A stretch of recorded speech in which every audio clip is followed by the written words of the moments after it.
The Sonoran sun was sinking low, spilling its blood-red light across the desert plain.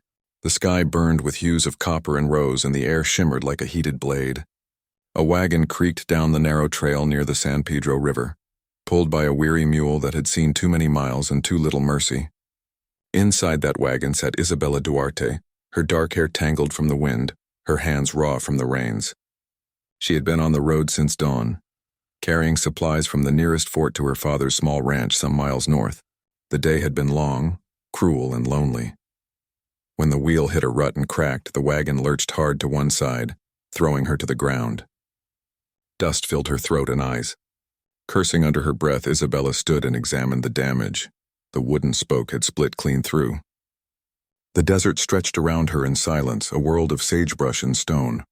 She was alone, or so she thought, but in that silence the land had eyes. From a distance, half hidden among the mesquite, an Apache warrior watched her. His name was Taza, a scout of the Chiricahua people, son of a proud lineage that had fought long and hard to keep this land their own. He had been tracking a herd of wild horses through the valley when he saw the white woman's wagon falter. Curiosity kept him there. In her movements, he saw both strength and desperation. Isabella tried to lift the wagon wheel herself, but it was no use. The thing was heavier than sin. Her palms were bleeding by the time she gave up. The wind carried a whisper then, faint but near. A rustle of leather. A footstep. Her heart stopped. She turned fast, reaching for the small pistol she kept tucked in her belt. But before she could raise it, a shadow stepped from the rocks. Tall, bronze-skinned, eyes dark as obsidian and calm as the desert night. The man moved like smoke, his rifle slung across his back, his hair bound with rawhide. "Don't move," she said in Spanish, though her voice shook. He didn't. He just looked at her with a kind of quiet understanding, as though he'd seen this same fear 100 times before. Then, in slow, deliberate English, he said, "Wheel." "Broken." She blinked, surprised that he spoke her tongue. "Yes," she managed. "It's broken. I can fix it." "I don't need." Before she could finish, he was already beside the wagon. Without a word, he bent down, examined the axle, and tested the wood. His hands were sure, gentle even, and in a few moments he had lifted the wagon enough to wedge a flat stone beneath it. She watched him, torn between gratitude and fear. "You shouldn't be here," she muttered. He glanced at her, eyes glinting like sunlight off flint. "You shouldn't either," he said. The truth of it silenced her. Together, though she would never admit it, they fixed the wheel. He handed her a strip of rawhide to bind the spoke, then stepped back and watched as she tightened it. When it held, she exhaled and brushed the dust from her skirt. "Thank you," she said quietly. He gave no answer, only a slight nod. Then, turning toward the horizon, he started to leave. "Wait," she called. He paused, his silhouette painted in the dying sun. "What's your name?" she asked. "Taza," he said. She hesitated, then replied, "Isabella." For a heartbeat, neither spoke. The desert wind filled the space between them, carrying with it the smell of mesquite and dry rain. Then he was gone, vanishing into the red dust as though the earth had swallowed him whole. Isabella stood there long after, the repaired wagon forgotten. The echo of his presence clung to her like smoke. Something in her chest stirred, a strange warmth, soft yet frightening. She had been raised to see Apaches as enemies, savages, but that man had looked at her not as prey or threat, but as an equal. When she finally climbed back into her wagon and urged the mule onward, the sun had dipped below the horizon. The first stars began to prick the sky, and the desert turned cool and quiet. But her mind would not rest. That night, when she reached the safety of her father's ranch, she spoke little. The lamps flickered, the men drank, the dogs barked at shadows, but Isabella's thoughts drifted back to the river, to the man who had appeared like a ghost and vanished just as quick. Lying in her bed, she turned the rawhide strap he had given her between her fingers. It was nothing special, just a thin piece of leather, but to her it carried the weight of something unspoken. Outside, the coyotes howled to the moon. She closed her eyes, yet sleep refused to come. Instead, she saw his eyes again, calm, deep, and utterly certain. In the darkness, she whispered his name. Taza. The following days passed in uneasy rhythm. Isabella went about her chores, hauling water, tending to the garden, feeding the livestock. But her thoughts kept wandering to the river trail. Her father, Don Mateo Duarte, noticed her distraction and warned her more than once about the dangers beyond the ranch. "The Apaches are restless," he told her. "The soldiers say they've been raiding near Tubac again. You stay clear of that river, do you hear me?" "Yes, father," she answered dutifully, though her heart was already defying him because the truth was she wanted to see him again. Not out of recklessness or foolish longing, but from a pull that felt older than either of their worlds. On the fifth evening, as the sun bled once more across the horizon, she saddled her horse and rode toward the San Pedro. The air smelled of dust and rain. She told herself she was only checking the trail to make sure it was safe for travel, but deep down she knew better. The river shimmered like molten glass under the twilight. She waited there, her heartbeat echoing in her ears. For a long while nothing moved. Then she caught a glimpse, a flicker of movement on the ridge. He was there, watching. He didn't approach, not at first. He stood still as stone, his gaze locked on her. And though no words passed between them, something did. A silent acknowledgement. A fragile thread spun between two souls who should never have met. When the wind picked up, carrying sand and scent, she turned her horse and rode home. But this time she smiled, because she knew he'd be there again. And though she didn't yet understand it, the moment their eyes met beneath that dying sun, something had begun, something that neither tribe, nor time nor fate itself would be able to undo. The days grew longer and hotter as summer settled over the San Pedro Valley. The wind no longer felt like a caress but like a breath from an oven, carrying with it the scent of dust and dry grass.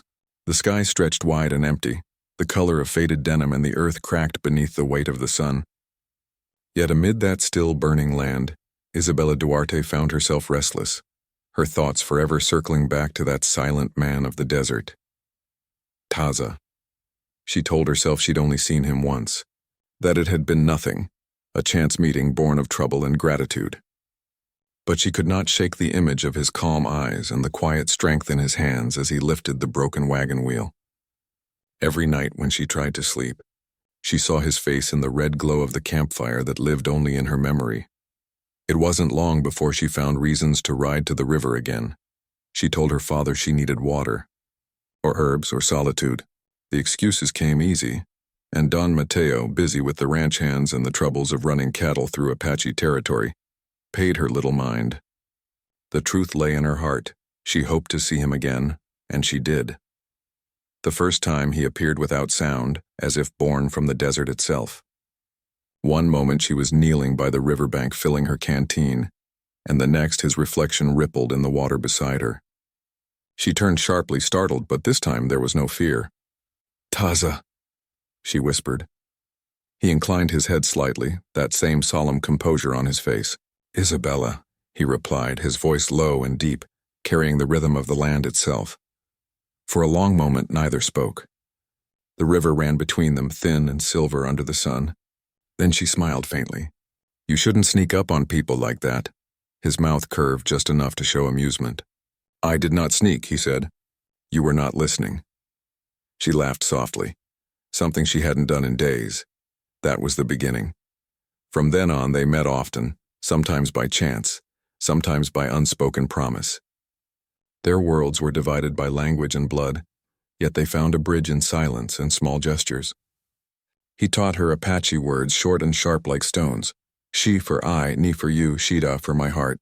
She taught him Spanish phrases, rolling softly off her tongue like the music of water. Mi amigo. Gracias, cielo. Sometimes they spoke through hands and eyes alone, and those moments said more than words ever could. He showed her how to track the prints of a fox in the sand, how to tell time by the length of a shadow, how to listen to the voice of the wind and know whether it spoke of rain or danger. In return, she shared bread and dried fruit, and once she gave him a small silver cross she wore around her neck.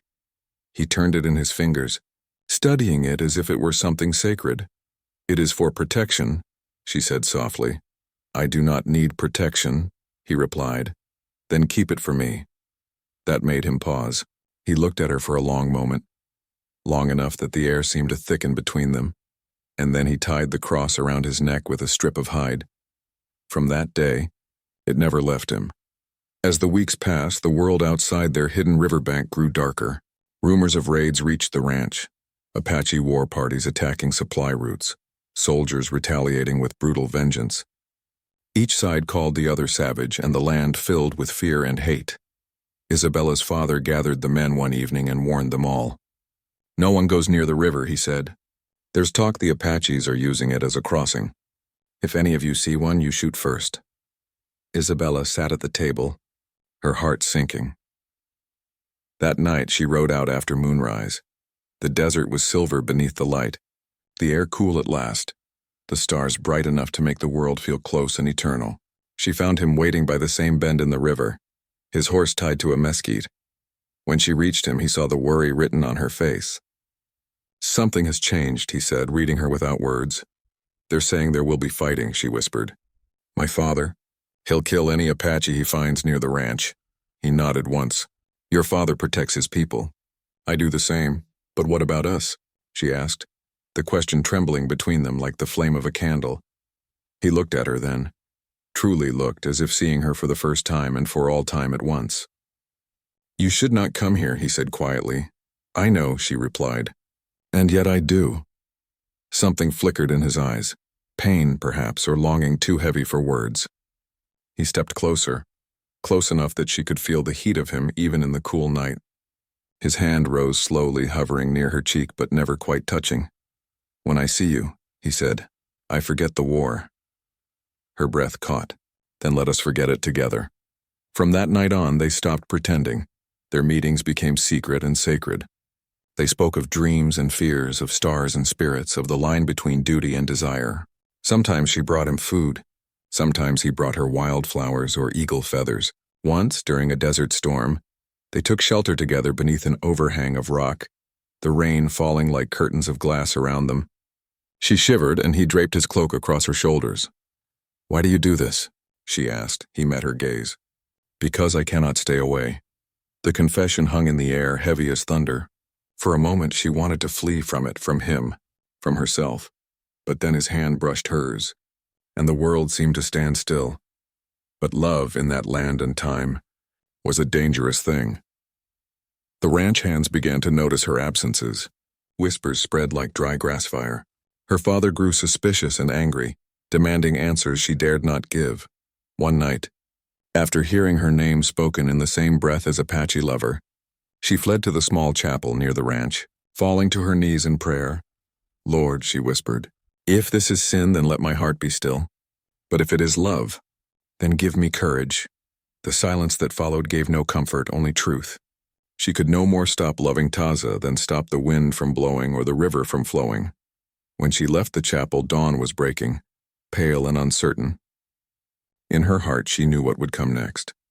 That day, as the sun rose over the desert once more, Isabella saddled her horse and rode toward the horizon, toward him.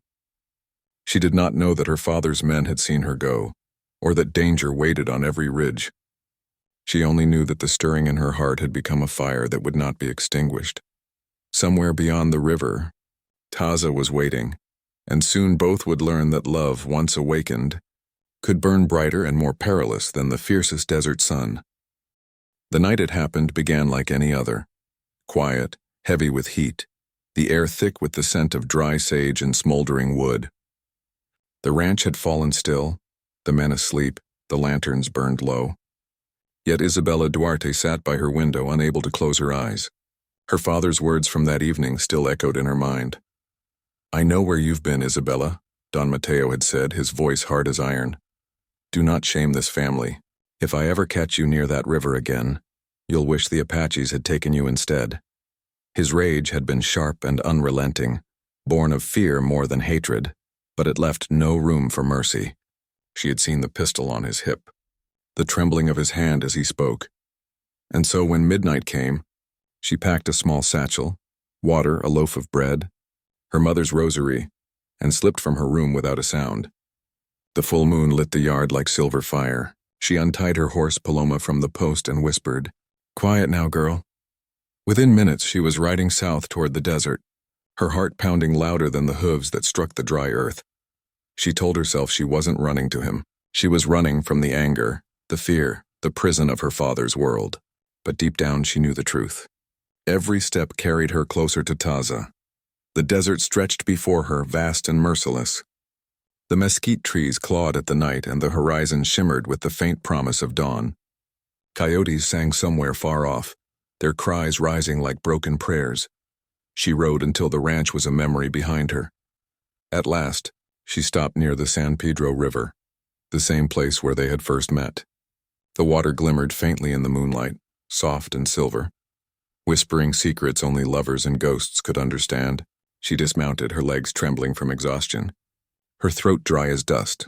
For a long while, she simply stood there staring at the water, wondering if she had done something foolish, if love was worth the weight of betrayal and exile. That was when she heard it. A sound too soft for danger, but too certain for the wind. The crack of a twig, the shift of sand beneath a careful step. Her breath caught. Her hand went to the small pistol at her belt. "Isabella," came a voice, low, steady and achingly familiar. She turned, and there he was, Taza. He stood at the edge of the shadows, his dark eyes glinting like flint beneath the moon. His horse waited behind him, its reins trailing in the dust. He had followed her trail, reading each hoofprint like a line of poetry written in the earth. "You shouldn't be here," she whispered. "I could say the same," he replied, stepping closer. "Why have you come?" She hesitated, then said softly, "Because I couldn't stay." For the first time since she'd known him, she saw surprise in his face, a brief flicker that softened his warrior's calm. He closed the distance between them, his voice barely a murmur. "They will come for you." "I know," she said, "but I would rather die in the desert than live in a world where I cannot see you." His breath caught at her words. For a moment he simply looked at her as if trying to memorize every line of her face. Then, without warning, he took her hand, rough against soft, and pressed it to his chest. "You run toward fire," he said. "And you do not fear it," she smiled faintly. "Maybe that's because the fire feels like home." The wind rose then, scattering sand across their faces. Taza led her to a small camp he had made nearby, a circle of stones, a bedroll, and a flickering fire that painted their faces in gold and shadow. He poured her water from a canteen and tore a piece of dried meat for her to eat. "You should rest," he said. "The desert is cruel when the sun rises." "And what about you?" she asked. He glanced toward the horizon. "I do not sleep much. There are soldiers north of here. They hunt my people like animals. I hear the gunfire at night." "Then we can't stay," she said, her voice trembling. "They'll find us." He turned his gaze back to her. "Where will you go?" She hesitated. "Wherever you do." The words hung between them, soft as the breeze, fierce as truth. He stared at her for a long moment, the firelight catching in his eyes. "You would leave your world for mine?" She nodded. "My world has already left me." He didn't answer, not with words. Instead, he reached out and touched the side of her face, his thumb brushing away a streak of dust. The gesture was so gentle it broke something inside her. And under that desert moon, with the coyotes howling and the stars bright as broken glass, they kissed for the first time. It was not a timid kiss, nor one born of innocence. It was the kind of kiss that belongs to those who have risked everything, the kind that burns and heals in the same breath, the kind that turns fear into faith. When dawn came, the desert awoke with color. The sky blazed pink and gold, and the air shimmered with heat. Isabella sat wrapped in Taza's blanket, watching the horizon. For the first time in her life, she felt free, but freedom has a price. In the distance, a faint rumble echoed, the sound of horses. Dust rose on the northern ridge. Taza stiffened. "Riders," he said. "Too many for hunters. Soldiers?" He shook his head grimly. "Your father's men." Her heart leapt in her chest. "They've found me!" He grabbed his rifle, slinging it over his shoulder. "We must move. Now." They mounted their horses and fled south, the desert wind whipping their faces, the pounding of pursuit growing louder with every heartbeat. The riders behind them shouted, fired warning shots, cursed her name, but Isabella didn't look back. The world narrowed to the thunder of hooves and the rush of wind. The desert stretched endlessly before them, red rock, thorn, and open sky. Taza led the way, guiding them through arroyos and dry riverbeds only he knew. At last they reached a narrow canyon, hidden among tall cliffs. There Taza pulled the horses to a stop. "They will not follow far," he said. "They fear this land." "Why?" she asked. "Because they do not understand it." She looked at him, this man of the wild, this spirit of the earth, and knew she had crossed a line from which there was no return. For a long time, neither spoke. Then she said softly, "If they find us, I will not deny you." He turned to her, his face solemn and fierce. "They will call you a traitor. They will call me worse. Let them," she said. "I am done living by their words." He looked at her then as if seeing not a settler's daughter but something far greater, a woman forged by the same fire that had shaped the land itself. And in that canyon, as the desert wind howled like a mourning spirit, he spoke the words that would change everything. "Ya es tarde," he said quietly. "Estoy enamorado." It's too late. I'm already in love. Those words lingered in the air like smoke rising to meet the burning sun. Isabella closed her eyes and tears traced paths through the dust on her cheeks. Too late for the world to understand. Too late for their hearts to turn back. But just in time for love to take root, deep, wild, and eternal, amid the harsh beauty of the desert. The sun rose like a fiery blade over the canyon rim, cutting through the cool of dawn. The land below shimmered with copper light, every stone and cactus painted in gold. The desert had no mercy, no secrets, only truth. And that morning, truth was heavy on both their hearts. Isabella Duarte awoke to the sound of Taza's horse snorting softly nearby. The fire had burned down to embers. She sat up slowly, her hair tangled, her clothes streaked with dust. Across from her, Taza was sharpening his knife, his face calm but his eyes distant. She studied him in silence. Even still, after everything, he looked like something carved from the land itself, strong, untamed, unyielding. But there was weariness too, a shadow that hadn't been there before. "How far until we're safe?" she asked, her voice barely above a whisper. He stopped the blade mid-stroke and glanced at her. "Safe?" he repeated. "There is no safe place. Not for you. Not for me." His words struck her harder than she expected. She looked away, staring out over the canyon walls where the light danced on stone. "Then where will we go?" He sheathed the knife and stood. "There are mountains south of here. My people hide there when soldiers come. Maybe they will take you in. And if they don't..." He didn't answer. He didn't have to. The silence was enough. They broke camp and rode through the morning heat, the air trembling around them. The horses' hooves echoed through narrow passes and vultures circled high above. By midday the sun blazed white and Isabella's throat felt like sand. At last they stopped under the shade of a lone cottonwood near a shallow spring. She drank deeply, letting the cool water run down her neck, washing away some of the dust and fear. Taza stood a few paces away, scanning the horizon, his rifle slung across his back. "Are they still following us?" she asked. "Not yet," he said. "But they will." "Your father will not stop," she sighed, her voice trembling. "Then let him come. I have no shame in what I've done." He turned sharply at that. "You do not understand. To him you are lost. To my people you are dangerous." She met his eyes. "Dangerous? For loving you?" "For making me forget who I am," he said softly. The words cut deep. She rose, stepping closer. "And who are you, Taza? A ghost? A shadow that can never love?" His jaw tightened, but he didn't move away. "I am Apache," he said. "My blood carries the weight of war. I was raised to fight men like your father, to fight men who build fences across our rivers and call it land." Her eyes filled with tears. "And I am one of them, is that it?" He looked at her for a long moment, then shook his head. "No, you are different. Too different. And that is why it can never be." The air between them thickened with silence, heavy as thunder. "Say what you mean," she whispered. He turned away. "If I love you, I betray my people. If I leave you, I betray myself." She felt the ache rise in her chest, sharp, raw, and unstoppable. "And what if I told you it's already too late?" He froze. She took another step closer, her voice trembling but steady. "When I left my home, when I rode into this desert, I gave up everything, my family, my name, my God. I did it for you. Not because you asked me to, but because my heart left me no choice." The wind stirred her hair, carrying the faint scent of rain and dust. He turned to her then, his expression breaking for the first time, the mask of stoicism falling away to reveal something deeper, fear, longing, and love tangled together like roots in dry earth.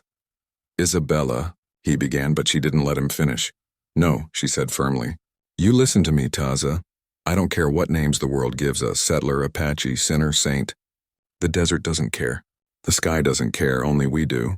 And I—" Her voice faltered as she stepped closer still, so close she could feel the heat of him, the steady rhythm of his breath. "I love you," she whispered, "and nothing in heaven or hell will change that." The silence that followed was pure and sacred. The world seemed to hold its breath.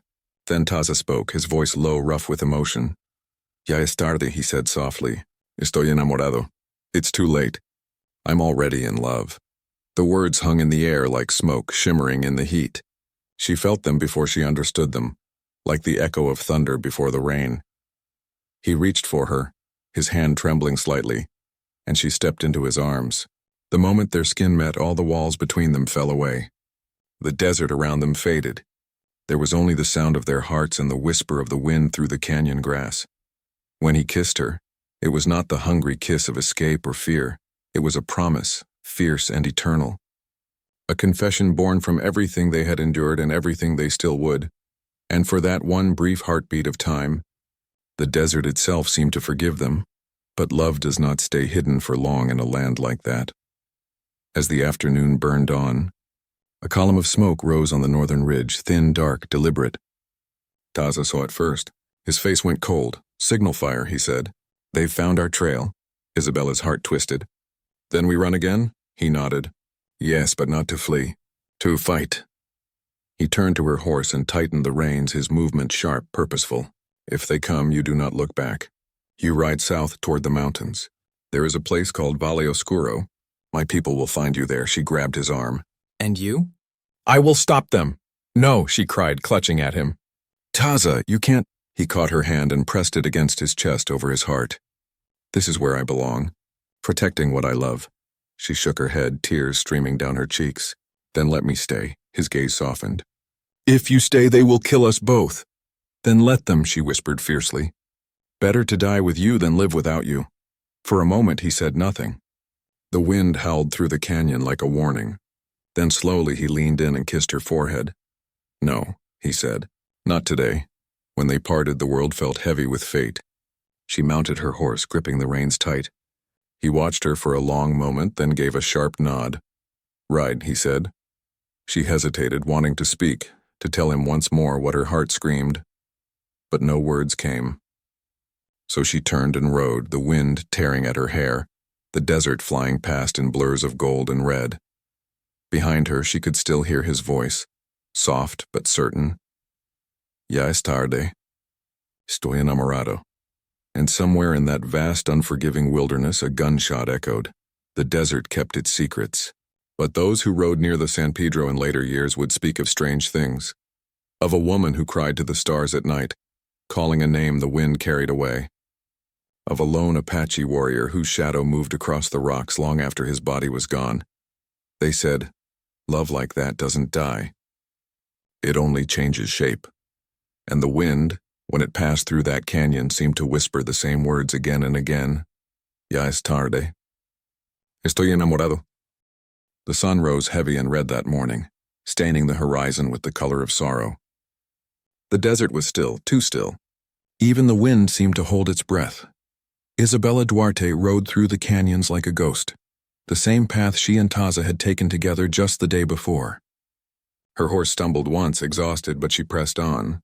Her heart beat like a drum in her chest, torn between hope and dread. She had heard the gunshot, only one. Then silence. She wanted to believe he had lived, that he was out there somewhere, waiting for her in the safety of the mountains. But the desert, vast and unforgiving, offered no comfort. Every shadow looked like him. Every echo of wind whispered his name. When she reached the ridge, she dismounted and climbed the rocks, her palms bleeding as she pulled herself upward. From the top, she could see everything. The open plain stretching for miles. The shimmer of the San Pedro River far in the distance, and there, near the base of a canyon, a small plume of smoke. Her breath caught. She ran. She found him there, lying in the dust, his rifle beside him, the ground stained dark beneath his body. The desert sun glared down on the scene, merciless and bright. "Taza," she cried, falling to her knees beside him. He stirred weakly, his hand twitching toward her voice. When his eyes opened, the pain in them was softened by recognition. "You came back," he whispered. I told you I wouldn't leave, she said, her voice breaking. You shouldn't have stayed to fight. He managed a faint smile. A warrior fights for what is his. You are not a warrior now, she whispered. You're a man. My man? He tried to laugh, but it came out as a shallow breath. Your father's men? He coughed, blood staining his lips. They ran when they saw the others coming. What others? My people, he said softly. They came too late. She pressed her hands against the wound in his side, desperate to stop the bleeding. No, don't you dare leave me. Do you hear me? His gaze drifted to the horizon. You must go to Valle Oscuro like I told you. They will take you in. I'm not leaving you, she said fiercely. If you die here, I die here too. He looked at her then, truly looked, with eyes that still burned like the desert sun. Isabella, he whispered. You are the desert, wild, beautiful, free. Don't let them take that from you. Tears blurred her vision. Don't speak like that. You'll live. You'll heal. He shook his head faintly. No, my time ends here. She pressed her forehead to his chest, sobbing. His hand found her hair, weak but tender. For a long time, neither spoke. The wind rose again, warm and dry, carrying with it the scent of mesquite and rain. When he spoke again, his voice was a whisper carried by that wind. Ya es tarde. Don't, she pleaded. He smiled faintly. Estoy enamorado. His hand went still. The desert fell silent. For hours, Isabella stayed beside him, her tears drying in the heat, her heart hollowed out by grief. She covered his body with his blanket and laid the small silver cross, her cross, upon his chest. I'll come back for you, she whispered. I swear it. Then she rose, her face streaked with dust and sorrow, and rode south. The desert swallowed her whole. Weeks passed. The soldiers came, and so did her father, searching the canyons for signs of her. All they found was an abandoned camp, a broken rifle, and tracks leading toward Mexico. Don Mateo returned home empty-handed, his heart hardened by loss. But Isabella did not die. She reached Valle Oscuro, a hidden valley sheltered by cliffs and thick with mesquite. The Apaches who lived there, Taza's people, took her in. Some were wary, some resentful, but one old woman, Naicha's widow, saw something in her eyes and said, The wind has brought her. Let her stay. So she stayed. She learned their ways, how to grind corn, how to ride bareback, how to listen to the land as if it were speaking to her. The Apaches called her Shida Ishta, Eyes of the Desert. Every morning she climbed the ridge and looked north toward the San Pedro, where he had fallen. She spoke his name to the wind and waited for it to answer. Seasons changed. Rain came and went, carving new paths through the sand. Flowers bloomed after storms, only to wither in the next drought. Time moved like the river, slow, winding, eternal. And still she waited. One evening, years later, she returned to the canyon where Taza had died. The land was quiet, the rocks still scorched from the fire of that day. She found the blanket she had left behind, worn to threads, and beneath it, a small stone mound, a cairn someone had built. Perhaps his people had found him. Perhaps the wind itself had gathered the stones. She knelt there, her hands trembling, and whispered, I came back, my love. The setting sun bathed the canyon in gold. A single eagle cried overhead, circling once before vanishing into the endless sky. And in that moment, she felt it, a warmth, soft as a touch, brushing across her face. It was as though the desert itself sighed. Ya es tarde. Estoy enamorado. Years later, travelers passing through the San Pedro Valley would hear stories, whispers told around campfires or in the hushed corners of cantinas. They spoke of a white woman who lived among the Apaches, her hair streaked with silver, her eyes bright as the stars. Some said she could heal wounds with her touch. Others swore she spoke to the spirits of the land.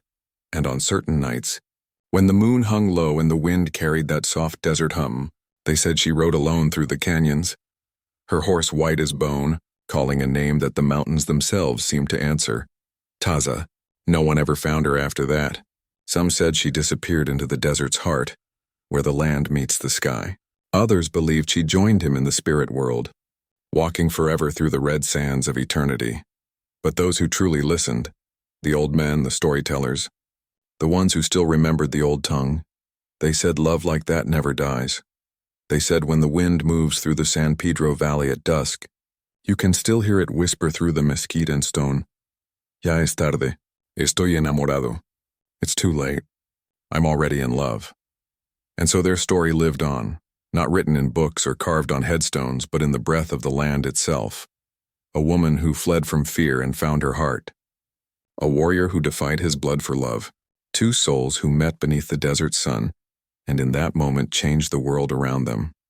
In life they were divided by blood and border. In death they belonged to the same sky, the same wind, the same endless burning horizon. The desert remembered them. It always would.